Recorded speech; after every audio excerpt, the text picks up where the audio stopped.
نحمده ونصلي ونسلم على رسوله الكريم اما بعد۔ معزز سامعین سامعات، آج میں ایک مرتبہ پھر آپ حضرات کے سامنے حاضر ہوا ہوں۔ معزز سامعین، 17 رمضان المبارک یوم وفات ام المؤمنین حضرت سیدہ عائشہ صدیقہ رضی اللہ تعالی عنہا کا دن ہے۔ آج میں امی جان کا ایک ایمان افروز واقعہ آپ حضرات کی سماعت کی نظر کروں گا۔ حضرت عائشہ صدیقہ رضی اللہ تعالی عنہا فرماتی ہیں، جب حضور صلی اللہ علیہ وآلہ وسلم اس دنیا سے تشریف لے گئے، جب آپ صلی اللہ علیہ وآلہ وسلم کا وصال ہوا تو آپ صلی اللہ علیہ وآلہ وسلم کی قبر مبارک میرے حجرے کے اندر بنی۔ فرماتی ہیں، جب آپ صلی اللہ علیہ وآلہ وسلم کی قبر بن گئی میرے حجرے کے اندر تو میں اندر آیا جایا کرتی تھی، کیونکہ وہ میرے شوہر تھے۔ حضرت عائشہ صدیقہ رضی اللہ تعالی عنہا فرماتی ہیں، پھر کچھ عرصے بعد جب میرے والد ماجد حضرت ابوبکر صدیق رضی اللہ تعالی عنہ کا انتقال ہوا تو ان کی قبر مبارک جب میرے حجرے میں بنی تو تب بھی میں آیا جایا کرتی تھی، کیونکہ ایک شوہر تھے اور ایک والد تھے۔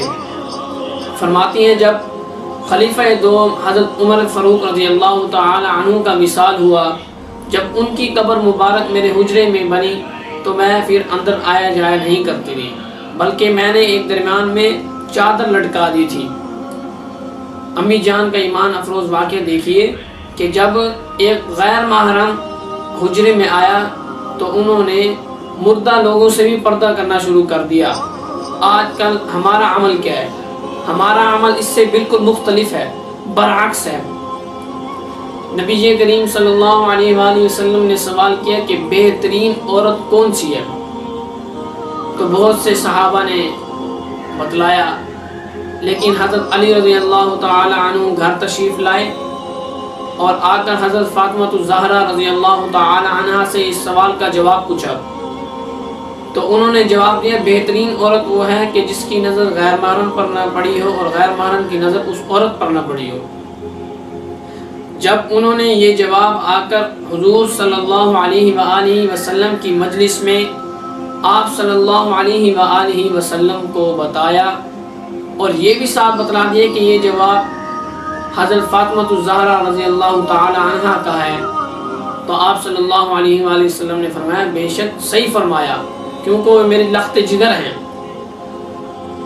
تو حضور کے دور میں جب تمام صحابیات کو یہ خبر معلوم ہو گئی کہ آپ صلی اللہ علیہ وآلہ وسلم نے فرمایا کہ عورتیں باہر جب چلیں تو کنارے پر ہو کر چلیں، تو تمام صحابیات کا یہ عمل تھا کہ وہ کنارے پر ہو کر چلتی تھی، حتیٰ کہ ان کی چادر کبھی کبھار کسی چیز سے اڑ کر، جھاڑیوں سے اڑ کر پھٹ بھی جایا کرتی تھی۔